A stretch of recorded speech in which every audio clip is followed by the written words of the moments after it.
in this session we will discuss about transformer and it is very important topic because straightforward question is asked from this topic. ठीक है, let us see what is the transformer. तो बच्चों ये जान लीजिए कि transformer क्या चीज है. सबसे पहली बात कि ट्रांसफार्मर क्या है, हाई वोल्टेज को लो वोल्टेज में और लो वोल्टेज को हाई वोल्टेज में कन्वर्ट करता है और ये केवल और केवल एसी सप्लाई के लिए ही वर्क करता है, डीसी सप्लाई के लिए वर्क नहीं करता है. ठीक है, तो लिख लेते हैं इसकी डेफिनेशन क्या है. It is an electrical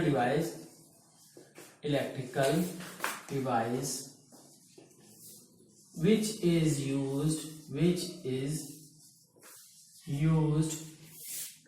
to convert high voltage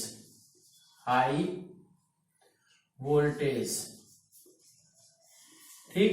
तो बच्चों एक चीज और ध्यान रखिएगा कि हाई वोल्टेज होगी लो करंट पे और लो वोल्टेज होगी हाई करंट पे, है ना. High voltage at low current to ये high voltage at low current to low voltage at ये low voltage at high current. ठीक है, तो ये चीज एंड वाइस वर्सा. ठीक है, अब बच्चों देखते हैं कि ट्रांसफार्मर क्या दो टाइप के होते हैं. ठीक, टू टाइप्स ऑफ ट्रांसफार्मर. ठीक, फर्स्ट क्या है, step up transformer.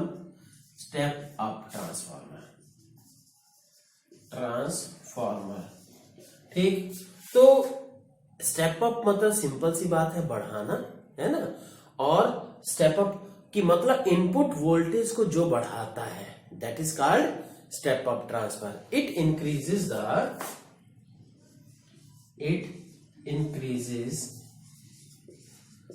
The input voltage.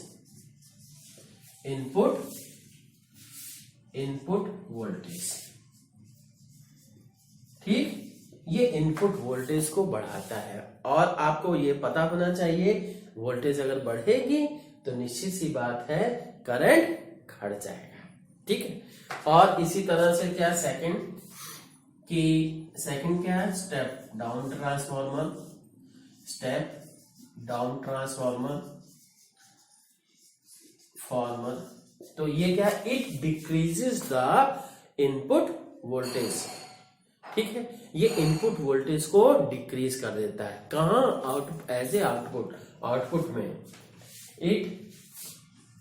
It decreases the output input voltage.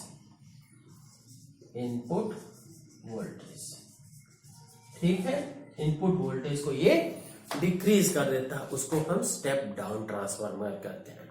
ठीक है, अब देखते हैं बच्चों कि इसका प्रिंसिपल क्या है. तो it works on the phenomenon of mutual induction. ठीक, it works on the phenomenon of mutual inductance बोलना, म्यूचुअल इंडक्शन के फेनोमेनन पे. अब बच्चों इसको ज्यादा एक्सप्लेन करने की जरूरत नहीं क्योंकि आप सभी पढ़ चुके हो. ठीक है, और अगर एग्जाम में पूछा जाता है तो इसको थोड़ा सा, अगर पूछा जाता है कि explain the phenomenon of principle of transformer, तो आपको इसको लिखना पड़ेगा. ठीक है, ध्यान रखिएगा. अब क्या है, हम कंस्ट्रक्शन की बात करते हैं. Construction.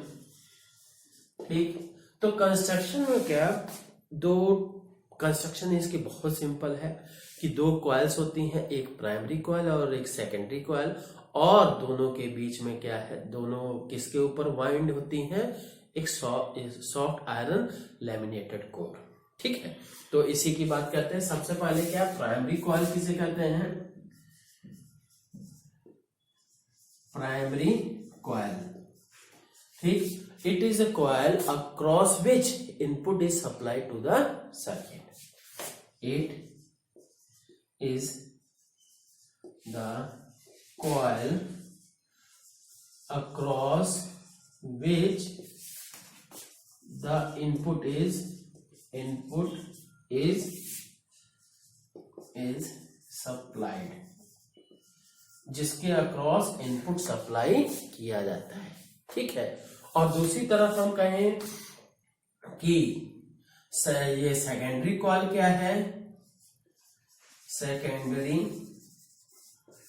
Coil, it is a coil या कहिए दो terminals across which the output is obtained. It is the क्या है? ये coil across which output is obtained,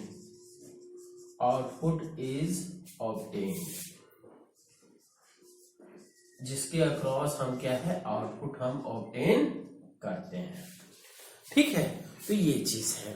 तो अब बच्चों दो कॉइल्स के अलावा, जैसे प्राइमरी कॉइल और सेकेंडरी कॉइल देख लिए, दो कॉइल्स के अलावा यहाँ क्या है?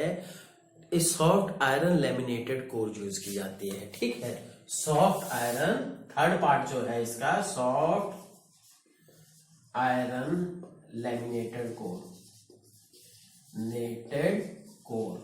ठीक है, अब आपको पता होना चाहिए सॉफ्ट आयरन क्या करता है? It concentrates the magnetic field lines and to avoid the eddy currents we have use laminated core. ठीक है, ठीक, तो सबसे पहली बात क्या है? Soft iron concentrates the magnetic field lines, ठीक, ये मैग्नेटिक फील्ड लाइंस को कॉन्सेंट्रेट करता है। और दूसरी चीज क्या है कि लैमिनेटेड कोर, लैमिनेटेड कोर। और बच्चों लैमिनेटेड कोर क्या होती है ये मैं आपको बता चुका हूं। ठीक है, एडी करंट्स पर फिर से ध्यान दीजिए थोड़ा सा। जैसे क्या है, आप सभी मार्कशीट वगैरह का लैमिनेशन करते हो ना, मार्कशीट पतली पतली स्लाइसेस के फॉर्म में होती है, पन्ने के फॉर्म में होती है। उसी तरह से जो आयरन की कोर रहती है वो भी स्लाइसेस की फॉर्म में रहेगी और उसी को वार्निश के सॉल्यूशन में डिप कर दिया जाता है, जिससे कि उसके चारों तरफ क्या होगा? एक इंसुलेशन की लेयर बन जाएगी। जैसे कि आपकी मार्कशीट के चारों तरफ एक इंसुलेटर की लेयर बन जाती है, उसी को लैमिनेटेड कोर कहते हैं।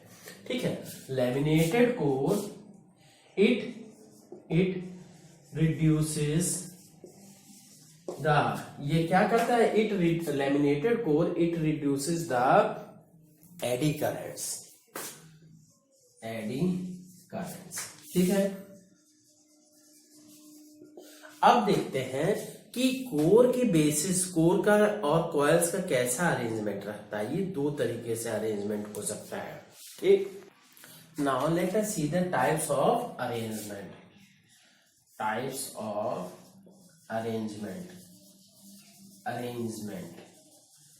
ठीक, तो पहला क्या है कि core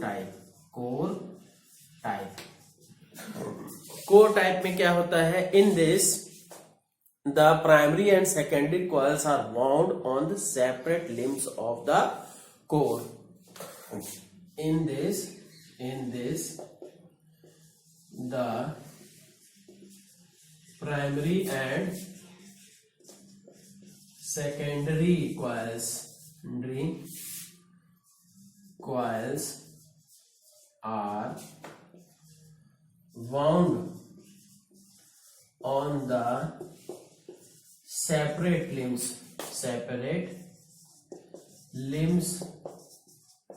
of the of the core. ठीक, तो अभी जैसे ये देखिए ये आपकी कॉइल हो गई जी। Now you can say this is a coil. ठीक,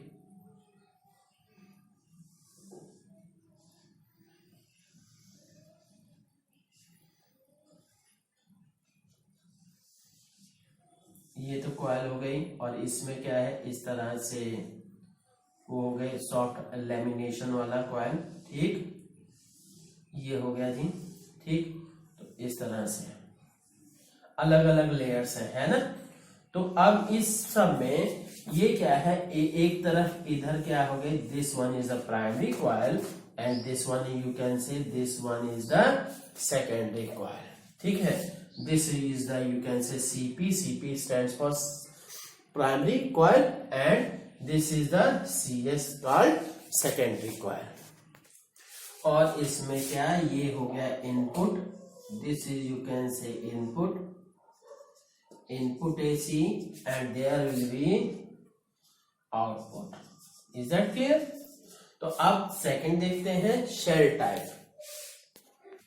second is shell type. Shell type, ठीक, तो शेल टाइप में क्या होता है कि in this primary and secondary coil both are wound one over another. ठीक, in this primary and secondary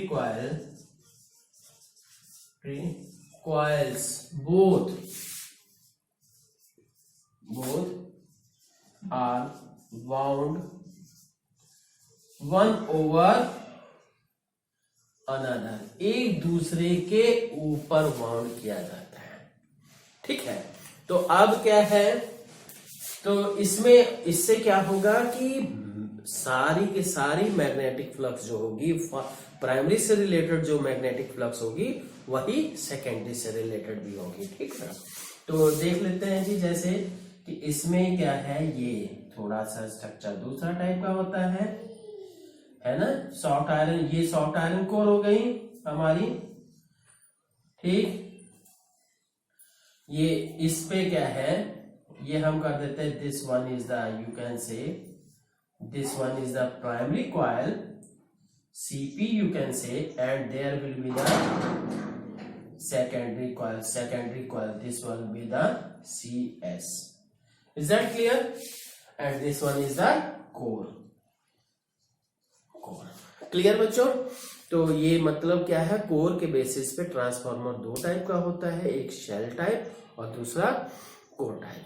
ठीक, तो अब बच्चों देखते हैं इसकी वर्किंग में क्या है कि जैसे ही हम इनपुट में AC सप्लाई देते हैं तो क्या होगा, प्राइमरी कॉइल से रिलेटेड मैग्नेटिक फ्लक्स चेंज होगा। ठीक, due to change in its current.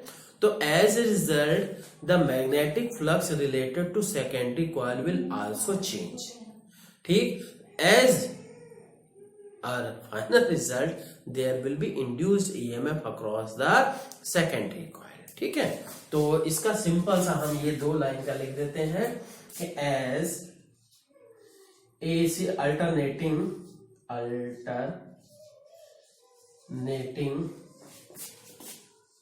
current is supplied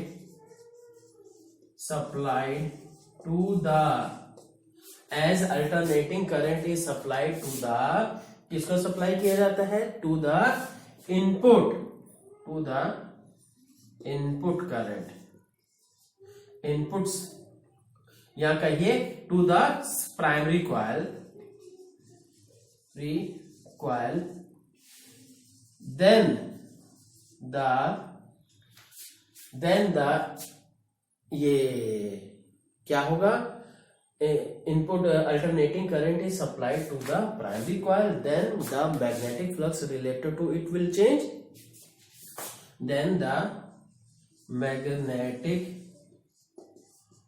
flux related to it will change।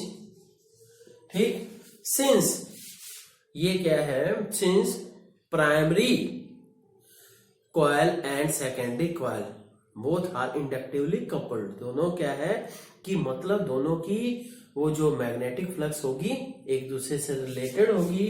Hence तो ये hence the magnetic flux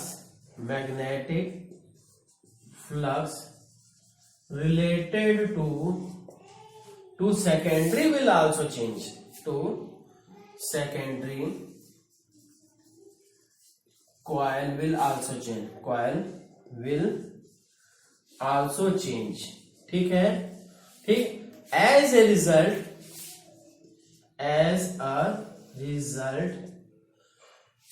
an induced EMF,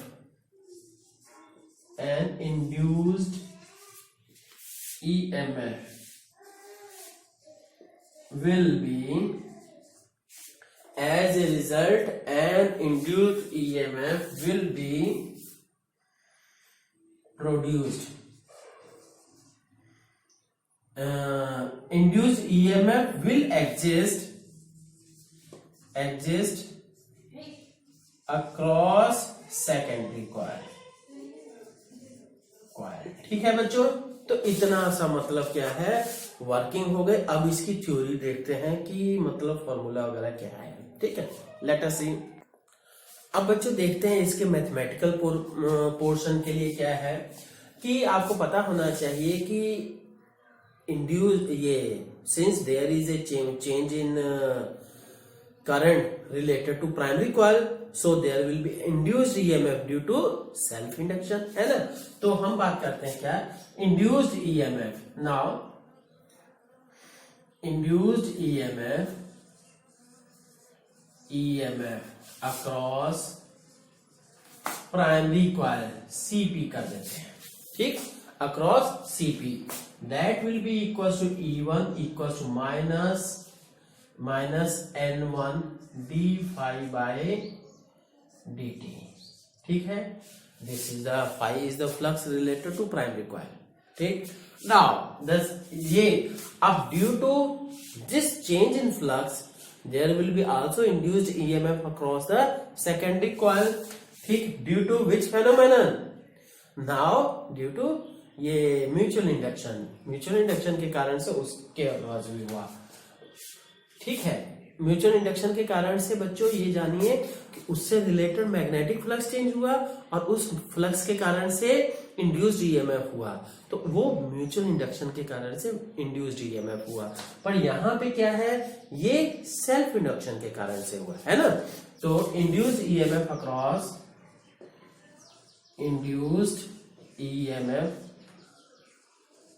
across CS, तो क्या हो जाएगा जी, E2 equals to minus N2 d phi by dt, है ना। इतना हो गया।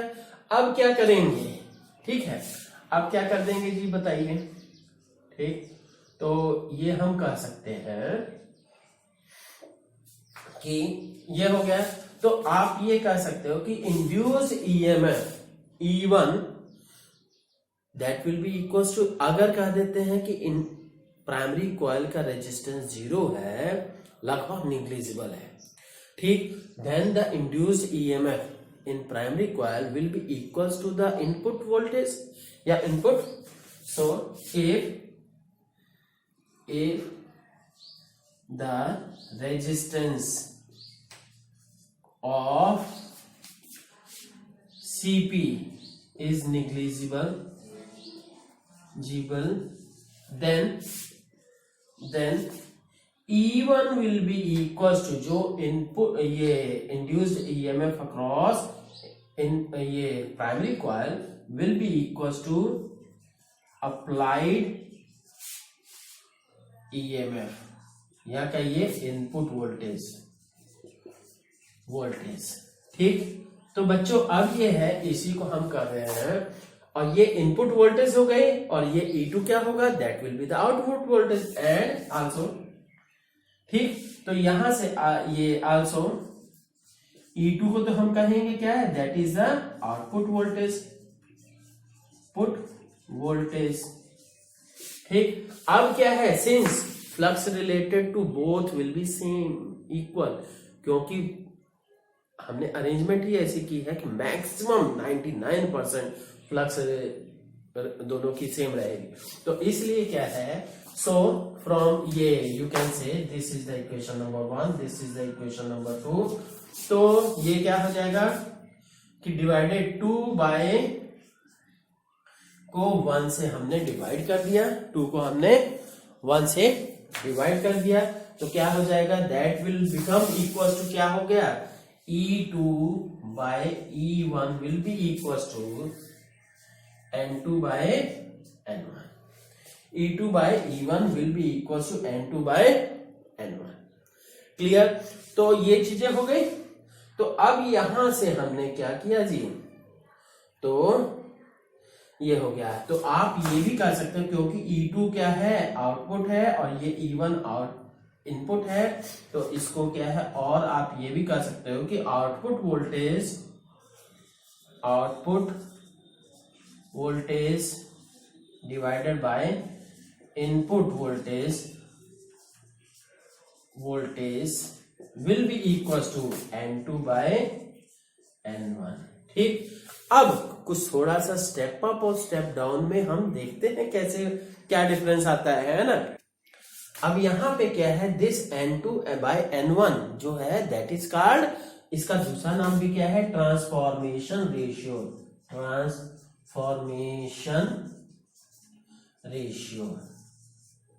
ठीक है, ट्रांसफॉर्मेशन रेशियो है, इसको कहते हैं। अब देखते हैं, इफ ये N2 बाय N1 है ट्रांसफॉर्मेशन रेशियो, अगर N2 की वैल्यू, ये 3 केसेस हो सकते हैं, 1 से बड़ा, 1 के बराबर, या 1 से छोटा।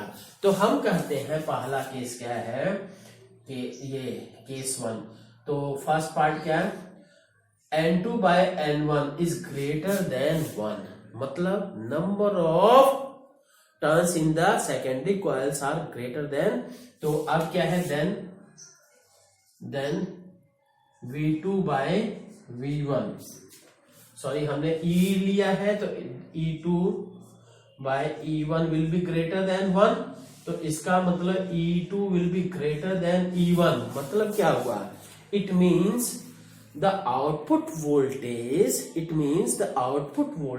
is greater than input voltage, so then that is called step up transformer। ठीक, तो so called step up transformer.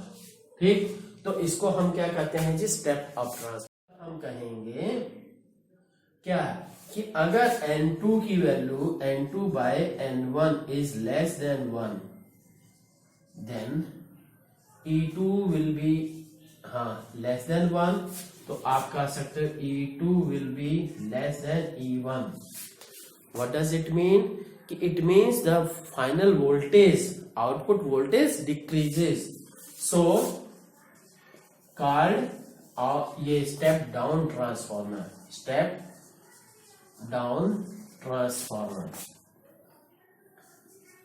Transformer. तो इसलिए हम इसको क्या है, स्टेप डाउन ट्रांसफॉर्मर कहते हैं। ठीक है, तो अब थोड़ा सा इसमें और मैं कहूंगा कि if N2 by N1 equals to 1, ठीक है, N2 की value N2 by N1 equals to 1 होगा, तब क्या होगा, और सोचिएगा। ठीक है, ये आप पे वर्क है ना। तो अब बच्चों एक चीज और कि पावर, इनपुट पावर और आउटपुट पावर में क्या रिलेशन होगी। ठीक, तो अब क्या है, से if there is no loss of energy, ठीक है, एनर्जी का किसी तरह का कोई लॉस नहीं है, then you can say input power will be equals to output power। ठीक है, तब क्या है, इनपुट पावर आउटपुट पावर के इक्वल्स होगी। ठीक, तो अब क्या है कि आपको पता है पावर इक्वल्स टू क्या होता है जी, P, ये since you know P equals to V into I, so you can say V input, या कहिए VP मतलब प्राइमरी में, और फिर IP मतलब voltage in primary and current in primary, equals to output power. Output power क्या है जी, ठीक, तो आउटपुट पावर में क्या करना है, तो यहां से देखिए, तो आउटपुट पावर के लिए क्या हो गया, Vs and Is, this stands for secondary, so you can say Vs by Vp, S के स्थान पे हमने 2 कहा है ना, और P के स्थान पे 1, तो ये E2 bye E1 equal to क्या हो जाएगा, that will be equals to IP upon I1, Is, मतलब as the current increases you can say V is inversely proportional to current. If the voltage increases, current will decrease. If current increases, voltage will decrease. Is that clear? So as the voltage increases, the current decrease, ठीक है, current decrease, तो ये हो गया जी, तो कर सकते हैं।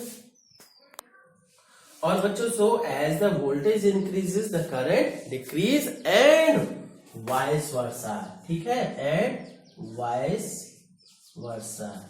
और बच्चों, अब आपको याद आ रहा होगा कि हमने डिफिनीशन में क्या बताया था, है ना, कि to transformer is an electrical device which is used to convert high voltage into low voltage, है ना, हाई वोल्टेज के साथ ब्रैकेट में लिखा था एट लो करंट, और लो वोल्टेज के साथ लिखा था ब्रैकेट में कि एट हाई करंट, ठीक। तो आप क्या बात करते हैं, इफिशियंसी, ना efficiency. What is efficiency? Efficiency is the ratio of output power to the input power. ठीक, output power divided by input power into 100. ठीक है, output power efficiency equals to output power by input power into 100, ये चीज है, ठीक है। तो अब क्या कहेंगे जी, यहां से बोल दीजिए, ठीक, तो इतना हो गया, तो ये चीज हो गई। तो अब और ये जान लीजिए कि किसी, वैसे तो for ideal transformer efficiency will be 100%, but for ideal transformer efficiency eta equals to 100%, but in actual eta की वैल्यू क्या है, लगभग 95% से लेके 99%, 95%, सोच लीजिए, से 99% के बीच लगभग रहती है, सोच लीजिए, बहुत इफिशियंसी है, ठीक है। और अगर हम आपकी या हमारी पढ़ाई लिखाई की इफिशियंसी निकाले तो कुल मिला के 20-30% से ज्यादा इफिशियंसी नहीं होगी। या तो अगर आपको विश्वास नहीं हो रहा तो आप खुद फाइंड आउट कर सकते हो कि कितने वर्किंग आवर्स पढ़े, कितना आप प्रिपेयर किए, ठीक, और उसके बाद आपका रिजल्ट आउटपुट में कितना आया, ठीक है। ओके, अभी देखते हैं। अब बच्चों देखते हैं इसके ये ट्रांसफॉर्मर लॉसेस क्या क्या है जी, ठीक है। बहुत ही, ये भी बहुत इंपॉर्टेंट है, 1 मार्क में भी क्वेश्चन पूछा जाता है, और ये जान लीजिए पूरे टॉपिक का 1 मार्क में या से लेके 5 मार्क में सब टाइप के क्वेश्चन बनते हैं, ठीक है, थ्योरी भी और न्यूमेरिकल तो अलग मैटर हो गया, ठीक है। अब पहली चीज देखते हैं जी, कॉपर लॉस, ठीक, जब किसी वायर में से करंट पास करते हैं तो हीट होगा। ठीक है, हीटिंग किसके कारण से होती है? उसके रेजिस्टेंस के कारण से। ठीक, तो रेजिस्टेंस अगर कम कर दिया जाए तो क्या है कि हीटिंग कम होगी। ठीक, तो it is the loss of energy in the form of heat। ठीक, तो ये क्या है? ये H equals to I square R T. ठीक, तो अब क्या है? करंट और टाइम तो जरूरी है, तो रेजिस्टेंस डिक्रीज करने के लिए सो टू रिड्यूस डायरेक्ट ये रेजिस्टेंस वी यूज कॉपर, पहली बात, and second thick copper wires. Thick हो जाएगा, एरिया क्रॉस सेक्शन एरिया बढ़ जाएगा, तो रेजिस्टेंस कम हो जाएगा। So to reduce this we use thick copper wires to reduce R कहिए। ठीक है, रेजिस्टेंस, मेनली रेजिस्टेंस डिक्रीज करने का। सेकंड है एडी, ये कौन सा कि एडी करंट लॉस या कहिए हीट लॉस, ये एडी करंट लॉस कहिए, एडी करंट्स लॉस। ठीक है, तो अब ये है it is the loss of energy in the form of ये एडी करंट्स प्रोड्यूस हुए। तो एडी करंट्स को रिड्यूस करने के लिए क्या करते हैं? लैमिनेटेड आयरन कोर यूज की जाती है। ठीक है, ये लॉस ऑफ एनर्जी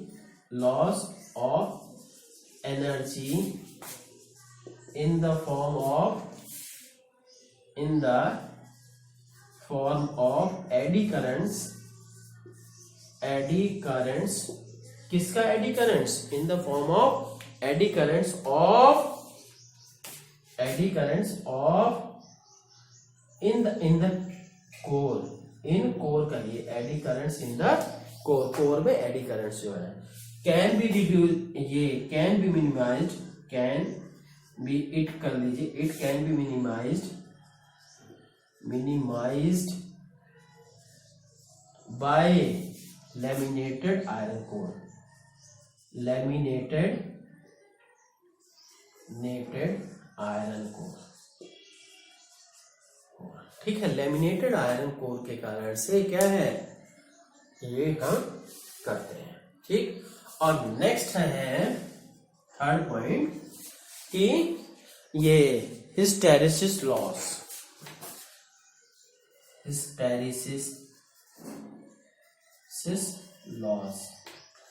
तो अब ये बच्चों देखिए हिस्टेरिसिस लॉस क्या चीज है?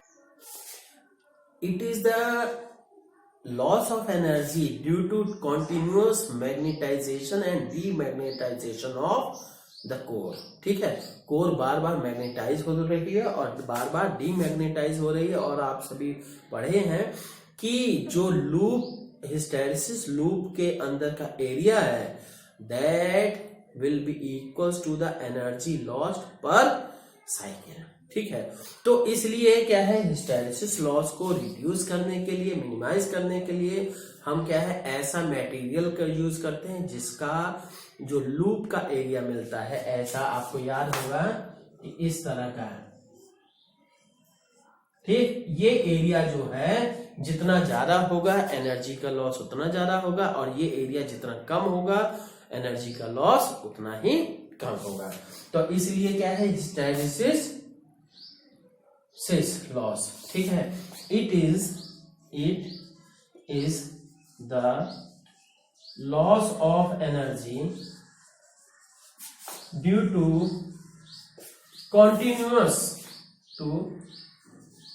continuous magnetization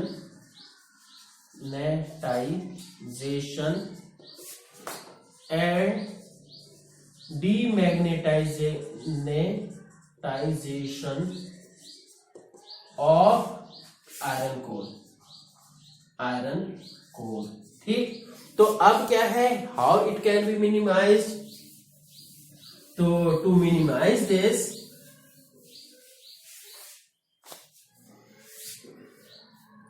to minimize this,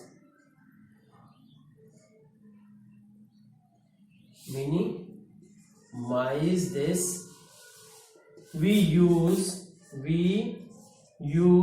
such material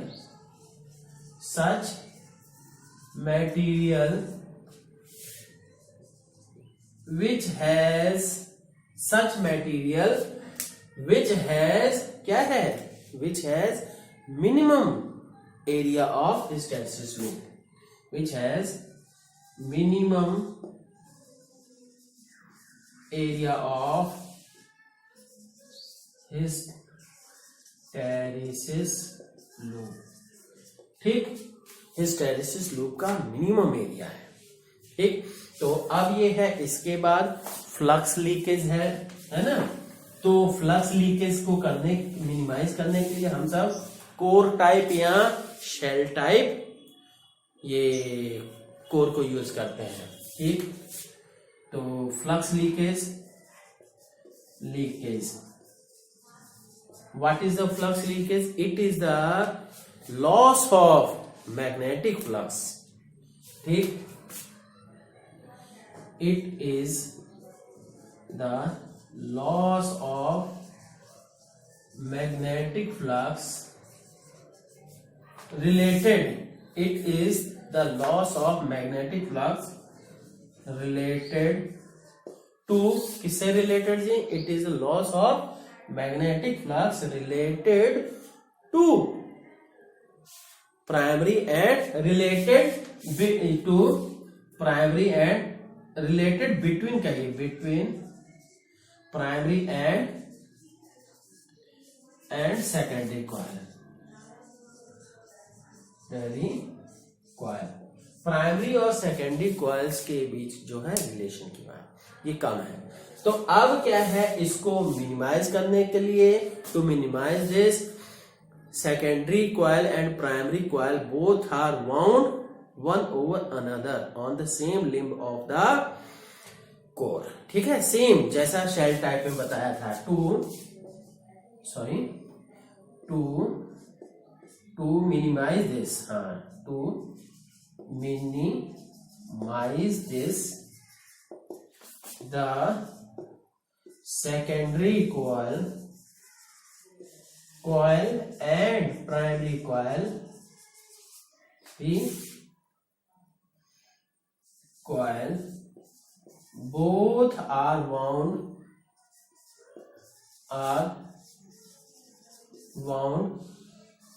over one another, एक दूसरे के ऊपर, both are wound over one another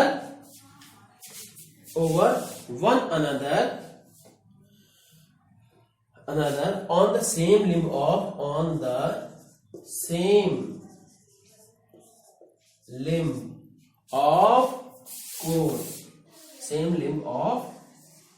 core। ठीक है, ये चीज। अब क्या है कि नेक्स्ट हमिंग लॉस। ठीक है, humming loss, what is the humming loss? अगर क्या है, कभी आप सभी ट्रांसफार्मर वगैरह के पास जाइएगा तो आपको आवाज सुनाई देगी, इस टाइप की, है ना, इस तरह की। दिस टाइप ऑफ ये क्या है, sound is created by the, ये क्या है, ट्रांसफार्मर। ठीक, तो अब ये ट्रांसफार्मर क्यों करता है कि क्योंकि जो ट्रांसफार्मर की मैग्नेटिक फ्लक्स चेंज हो रहा है, जिसके कारण से बार बार मैग्नेटाइजेशन डीमैग्नेटाइजेशन हो रहा है कोर में, और जिसके कारण से जो कोर है, कोर का साइज लगातार घटता बढ़ता है। इतना भी ज्यादा घट बढ़ नहीं जाता है, बिल्कुल हल्का सा। तो मतलब as a result there occurs some vibrations and there will be loss of energy in the form of vibrations, and those vibrations are called that form of loss of energy is called humming loss. ठीक है, ठीक. It is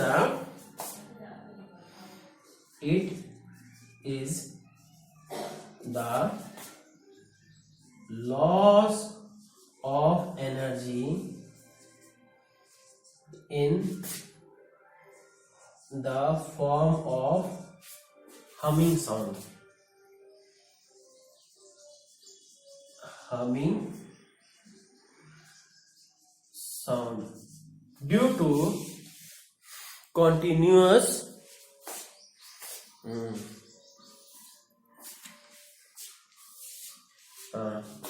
due to humming sound due to continuous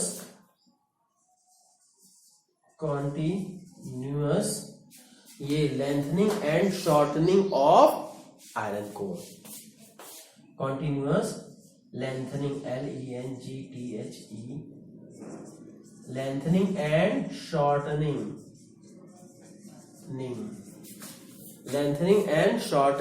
of iron core. ठीक, shortening of iron core. ठीक, due to magnetostriction बोलते हैं. ठीक है, इसको एक स्पेसिफिक फेनोमेना का नाम दिया जाता है. ठीक है, तो बच्चों ये फिर से मैं बताऊंगा, बहुत इंपॉर्टेंट टॉपिक है, बढ़िया से पढ़िएगा. ठीक है, थैंक यू.